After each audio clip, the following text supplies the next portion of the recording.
It's not every day that On the Whistle gets the opportunity to speak to legends. The country, the football, the narrative that we know is built on people's hard work, and no more greater than the person we are talking to today. We are lucky to be sitting down with a legend of South African football who played at Kaizer Chiefs, who was a dynamic striker, who was one of the first to move into Europe and move to Turkey and make himself a household name internationally as well.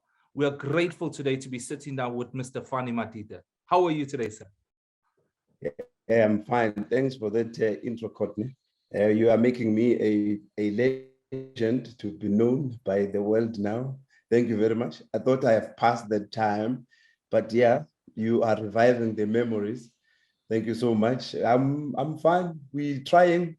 As they always say in life, you just keep on trying until you reach your destination. The one thing I'll always say to you, Fani, and there's a lot of people out there. When I was talking to some of my friends of my age group, and I was saying, hey, I'm introducing Fani. Even my mother, she was like, Fani Madida, you talking to him? Oh my gosh, this was our player in the day that was scoring goals for our team, you know, so they were very excited. So, Fani, let's get into it very quickly.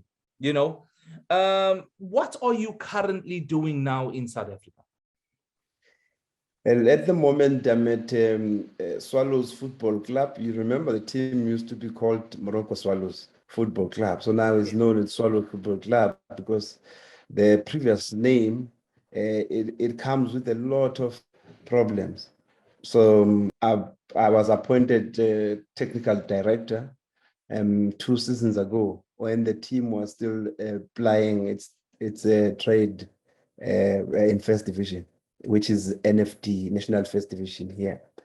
So that's where I am. And now currently I'm assisting Dylan Kerr, who was also one of the legends, a great left footer.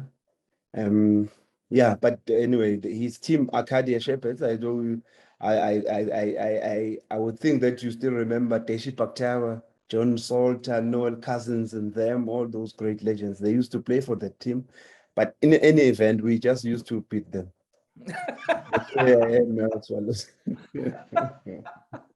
So let's get into the part where you were a huge hit in South African football, playing for Kaizer Chiefs. Now, there will be a lot of Kaizer Chiefs people listening, even a lot of Pirates people across the world. What was it like being part of that legendary team that was a juggernaut within South African football? The interesting part, Courtney, is that just like with the Morocco Swallows now, Swallows Football Club, when I joined Chiefs, it was known as Iwisa Kaizer Chiefs. And then later it was called Kaizer Chiefs because it was sponsored by Iwisa then. When I joined, I was like taken aback because a lot of those legends, I used to watch them on TV, and it seems impossible to me that one day I'll rub shoulders with them. But yeah, that's talent. You know, with talent you can go in places where you never thought you would be and meet people that you never thought you would be. I recall that the Chiefs, when I arrived, there was one Howard Freese from originally from Escort in Northern Natal that was playing the Chiefs as a left back. A very clean guy who used to play football like he will never fall. He will never tackle anything. But with the likes of Skaratinto, Ace Swelengo, Teenage Laza, all of them were there. Samora Kulu was also there. Fortunately for me, if you still recall, Samora was from Newcastle, also Northern Natal. He used to ply his trade for African Wanderers, about Ulus. So yeah, I tried to fit in because I came as a trialist. It took me more than 3 months to sign a professional contract. But, you know, with patience and resilience that I showed, I ended up signing for that great team, all the way from Castle Natal. All the way from Newcastle, Natal. Can you believe that? Now these are the stories that people don't know the back of the story, where you were there for 3 months trying to get into this team. All people see is the highlights of when you were just scoring bucket loads of goals. You have a goal in almost 1 in 2 record, almost a 50% record in terms for your 107 games at Kaizer Chiefs, 58 goals in total. Very good average, you know. What do you look at in terms of that made you so prolific as a goal scorer at Kaizer Chiefs? What do you think were the reasons for that happening? I grew up, there was a team not far from where I was born, or where my home is in Newcastle. So there is a field not far from there. So I used to go with my brother and stand behind the goalpost when they were making shooting. And all the time they take a shot. If the ball goes over or whatever, then we will run and get that ball, kick it back. When they finished training, then now they will give us a chance to take 3 or 4 balls just to kick the ball against the goalkeeper. So that's where maybe I unconsciously learn the technique of scoring the goals. And I would just try to play the ball away from the goalkeeper, closer to the goalpost. Oh. So because I thought that he will never cover that distance, you know. So it started on a day or training session, and it built up to a person that I was later in my life. Like you were saying, I was a prolific goal scorer. Thank you very much for that. And I was just trying my best, and I wanted to be better, and also to hoist the flag of that small town, Newcastle, Matadini Township, higher. So I just wanted to be famous. I wanted to be popular during my days, because when we were playing with my neighbors or with my team when we were growing up, I would always tell them that one day I want to hear my name being talked about or in the radio, because the radio was the medium for us. We would visualize things because there was no TV. I'm not trying to expose my age, but there was no TV then, only the radio and PM9.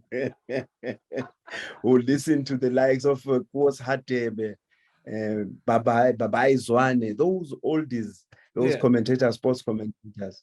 So I think the edge of trying to be better than other equals in the field of play, that made me to be a person that I was during my tenure as a player. So I'm gonna jump ahead here, Fani. So you go to Europe. We'll come back and talk about that. But then you come back to Kaizer Chiefs under the guidance of Mushin Etrigal. How was it now, having been in Europe, coming back to Kaizer Chiefs and trying to reinvent yourself as that high prolific striker again in South Africa? That's quite an interesting phrase that we are talking about. Musin originally comes from Turkey with a German background. So when I was playing in Turkey for Beşiktaş Football Club, they call it Beşiktaş Football Kulubu. So he was at Trabzonspor as a technical director at that time. So when I came back to South Africa, a year or 2 years later, he joined Chiefs from Zaire, that is Congo DRC. So he was coaching that team. I remember the AFCON was in South Africa. So after that, I think he was recruited by Jomoson. He came back, he came to South Africa. So now I was a coach. So I stopped playing actively in 2001. That will mean the time you eloped to England with your wife. when you immigrated, I was coming back to South Africa. In fact, I was stopping to play actively. Then I started to play as a player coach, because Courtney, there is always a cycle that players don't understand. In football, it's a cycle. You need to to start somewhere until you close the chapter. So I've closed my chapter now because now I'm being a coach, and I'm also doing things to the society. You know, with my foundation in the society, I'm doing things there. That's how you then close this circle, because those people were carrying you in their shoulders. You know, you are what you are because of them. So you need to plow back to them. So, but that phase that you're talking about, when now I was being a coach, uh, assisting Musin Etural, those are the times when it opened my eyes bigger about coaching now, because here is an international coach that I'm assisting, and he is not understood by some of the players and some of the management at Kaizer Chiefs. So now I had most of the time to talk to him in Turkish when there were fights, because you know, when you're coaching, you get so much angry when players are not doing what you have taught them during the week. So I will talk to him in Turkish, and we'll be having our fights in Turkish, sweating in Turkish. Players will never understand. They will only see us laughing afterwards. But that's how I brought harmony within the Chiefs camp, because as a coach, at times he was very horrible to the players. That's what you will see. But as a person outside of the field of play, what a beautiful a human being. Also, with the players, they know that when you are doing the right thing, it's such a sweetest of a human being that you like to meet, but don't do wrong things. So let's go now. I'm going to give you an insight. When you left for Turkey, we're going back into your football playing days. When you left for Turkey, you left Kaizer Chiefs. I remember us as Kaizer Chiefs supporters, we were broken. Oh, our chances of winning trophies are gone. Our goal scorer is gone. For goodness sake, who are they going to replace him with? And, you know, you moved to Turkey. What was that like? Wow. Another interesting one, because you remember that in South Africa, we just being accepted back by the international fold or international world. Really not understand. Like when it comes to player management now, moving from a local team to an outside team, which was an international team, Beşiktaş. You have an agent now who acts on behalf of you. And that agent, you don't even know that agent. The team is giving you that person, that this person, this one will be your agent. So you are going to sign with the Beşiktaş. That's where I think a number of us, because of we're being at the time we're inexperienced, much more like you, like a novice when it comes to all these things. That's where we lost a lot of value in financially, because you would have asked for a transfer fee, you know, a signing on fee, and so on and so forth. But we were still blind. Today's players are much better because they are now aware. But in any event, in any war situation, there will always be those that will be left behind. You know, they are those that will survive. So I'm amongst those that I survived to show the light for the generation that came after us. It was quite interesting because then you're playing in Turkey internationally, the coaches don't know you. They only know the videos about you. So they will play you in a position that they see it will suit you, because you are coming from Africa. You're aggressive. You've got speed. You know, there is that tenacity.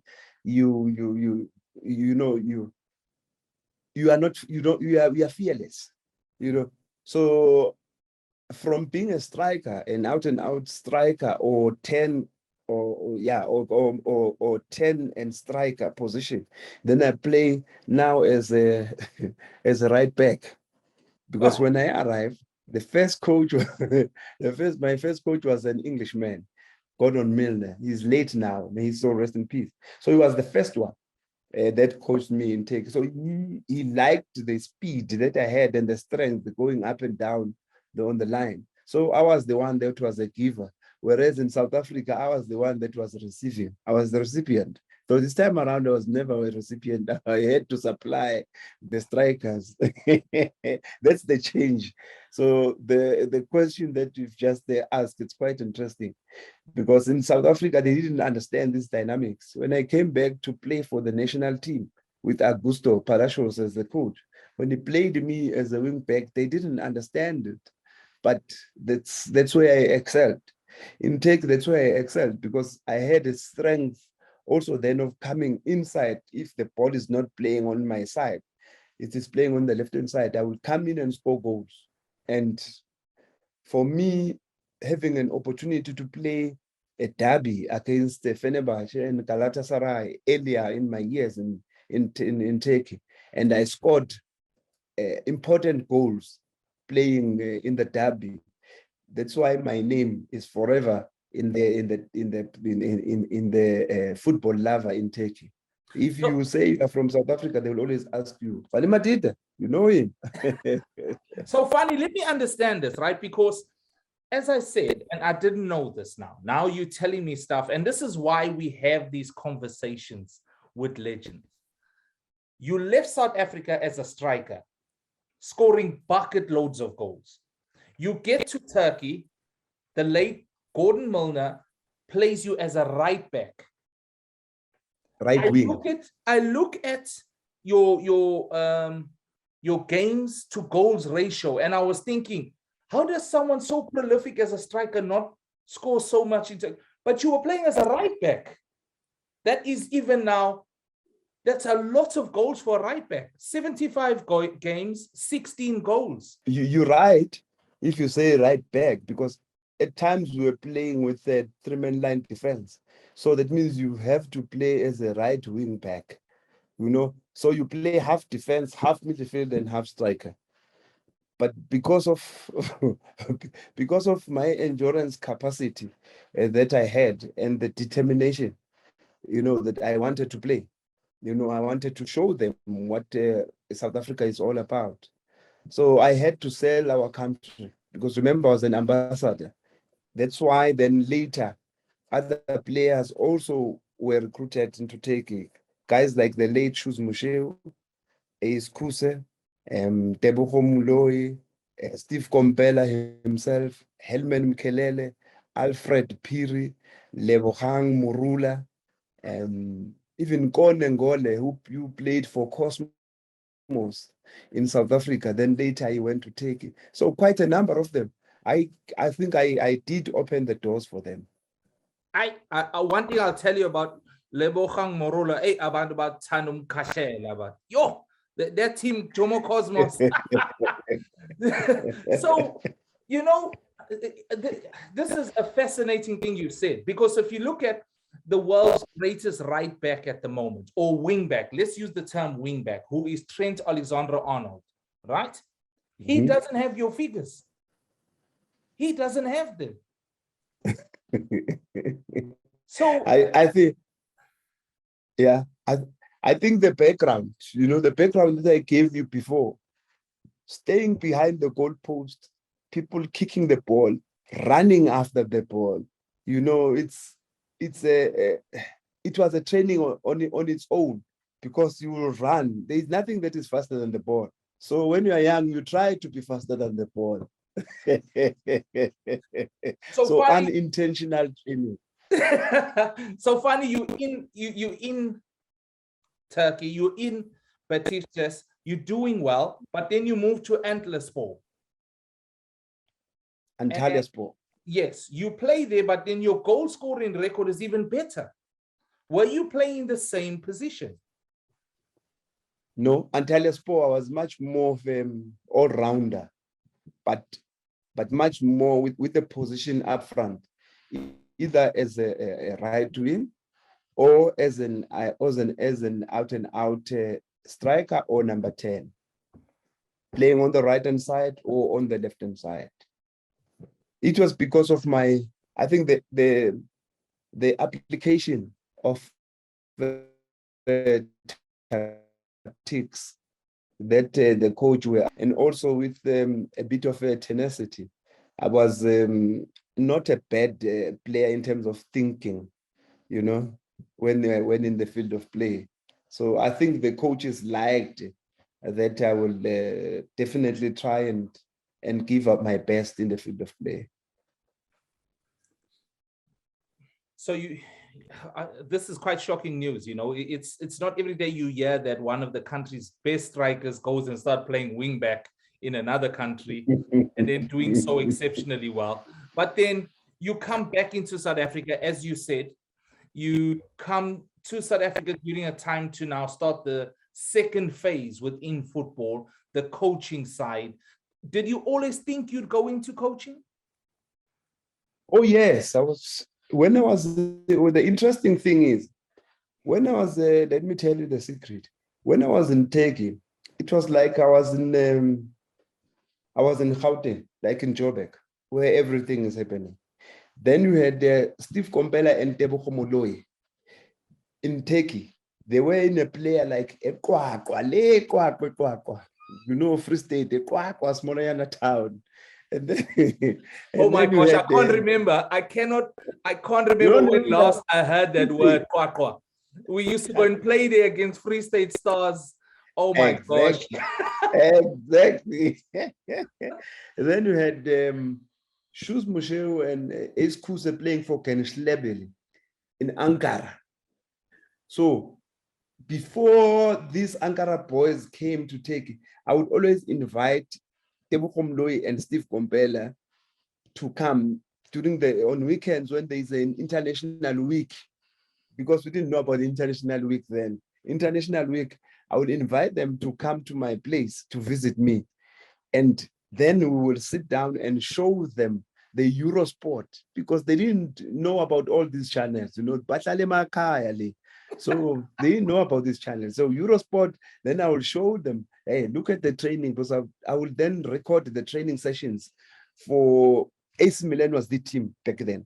AC Milan, your Real Madrid. I'm talking about the Real Madrid, the Real Madrid, the Juventuses of this world, Liverpool. It was hot. Then Tottenham Hotspurs, Man United, they were hot, those teams. So I would record, their training sessions. So when Steve Komphela and Tebogo Moloi visits me, we'll be watching the training sessions. Again, unintentionally, we were then preparing ourselves for coaching, because these two gentlemen that I'm mentioning to you, they are coaches today. So I think that's how the love of coaching started, because I was always looking at the things on the other side all the time.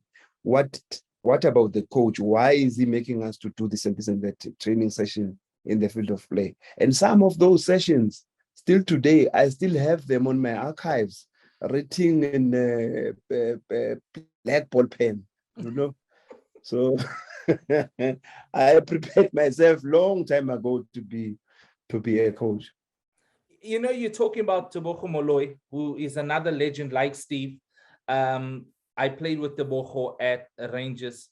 The one thing I admired about him, he was so philosophical about how the team should play and how he prepared himself for games. He was, after David Modise coming to Rangers, I would say he was our second biggest star that came to play at Rangers. And just the mannerism of his game preparation, and also how he talked about the game. I remember, as I said to you, I was a bit young in that time, and when he came, he just how he used to tell us where to be, manage the ball. I always could see him becoming a coach.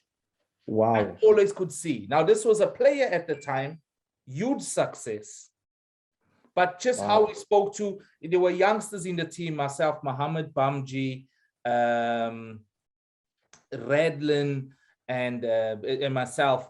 And he used the mannerism and the advice he would give was not pressured, but was so useful for a player. So Tebogo, I could always see him being a coach. Wow, that's interesting. So that means, Courtney, you were at Rangers during the time of Param Joseph. Yes. I was at Rangers Wow. during that time. I was at there during Param Joseph. It was, for me personally, it wasn't enjoyable because I didn't play that much. And this is why, when we were speaking earlier, I decided to come to England. But the experience, the knowledge, and then also meeting these people that were influential about football and how they spoke about football was just brilliant. That's nice. That's Coming interesting. back to you, Fani. Coming back to you now. You're coaching. You are unintentionally doing your coaching in Turkey, watching ESPN on the weekends. So when does your first coaching job come up? That was 2000, year 2000. After I played in Cape Town for Ajax, because Ajax Cape Town, by the way, it merged with the Seven Stars, if you recall, and Cape Town Spurs. So we were from Seven Stars with the Bennett Masing. I remember him, the late David Mudisa was there, Edel Dina was there. Who else? Munib Joseph came from Cape Town Spurs, and Matthew Booth and Arends and so on and so forth. So when they merged, then I was there. So the start of Ajax Cape Town, I was there. So Ajax Amsterdam came to play against us at the old Greenpoint Stadium in Cape Town. So I was there playing against the likes of Overmars, the likes of Jan Litmanen. So now I'm talking about the real Ajax, you know. So I played with those legends, but I never think about these things. You've just there is something that you've just awoken inside of me about where I've been now that I'm here where I am.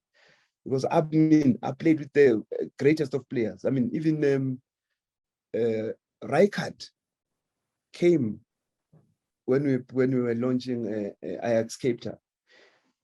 Now you're talking about Ajax. Let me tell you, let me just divert a bit. We're playing in Champions League against Ajax Amsterdam in Amsterdam. Who are you playing for at the time? Who are you playing for at the time? Beşiktaş. Okay.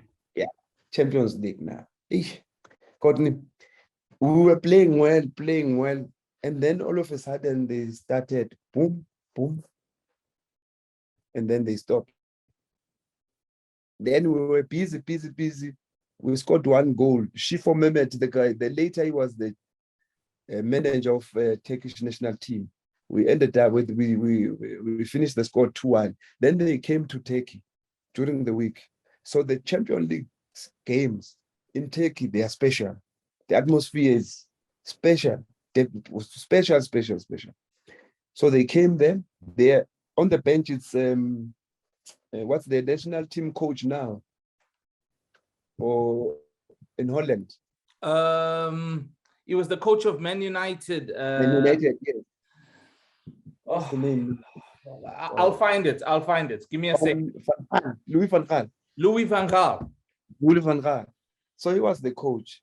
So remember, all these guys were young. Your Seedorf, your Litmanen, your Babangida, your Mark Overmars, and you also had the father of this guy. The Boer brothers. The Boer brothers were there.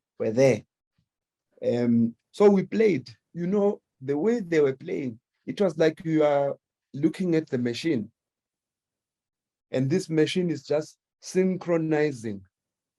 You know, it's just this machine is like moving. They just hit us 1, 2, 3, 4. Then they close shop. 4-0 in our own stadium. Anyway, so later I meet these guys in Greenpoint Stadium.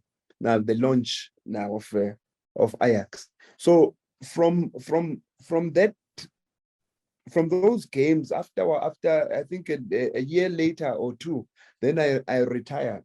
Then I came back to Joburg There is a guy, Loiso Makaza, we bought a team, all nations, in the second division. It was Vodacom that time. Football was still sponsored by Vodacom that time.